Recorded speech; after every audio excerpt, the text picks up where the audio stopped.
আজকে রান্না করেছিলাম পুঁইশাক দিয়ে মাছের মাথা। তো ভিডিওটা আপনাদের সাথে শেয়ার করলাম।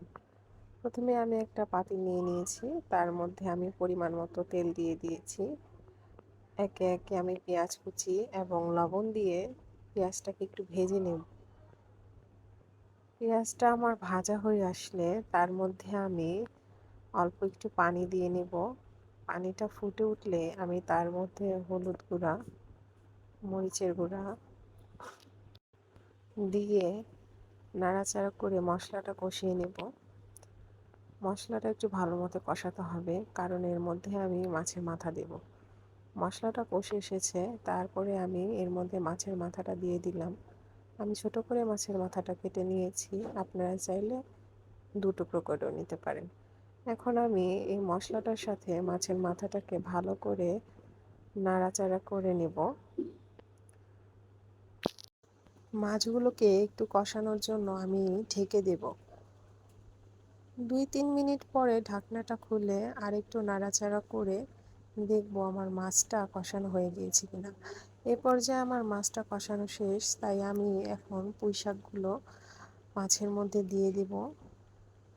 পুঁইশাকগুলো মাছের সাথে দিয়ে নাড়াচাড়া করে একটু মিশিয়ে দিব, যেন নিচে মশলাটা না পুড়ে যায়। প্রথমবার আমি দেওয়ার পরে দ্বিতীয়বার আবার পুঁইশাকগুলো দিয়ে নিচ্ছি। এখন আমি ঢাকনা দিয়ে ঢেকে দিব। 2-3 মিনিট পরে ঢাকনাটা খুলে দেখব আমাদের শাকটা অনেকটাই কমে এসেছে। তখন আমি ভালো মতো মশলার সাথে শাকটাকে মিশিয়ে আবার একটু ঢেকে দিব। শাক রান্নার ক্ষেত্রে লং টাইম কখনো শাকটাকে ঢাকনা দিয়ে ঢেকে রাখবেন না, তাহলে শাকের কালারটা নষ্ট হয়ে যায়। আমার শাকে একটু পানির প্রয়োজন ছিল, তাই আমি পরিমাণ মতো পানি দিয়ে এটাকে নাড়াচাড়া করে ফুটিয়ে নেব ভালো করে। ফুটে ওঠার পরে আমি কাটা কাঁচামরিচগুলো দিয়ে দেব এর মধ্যে।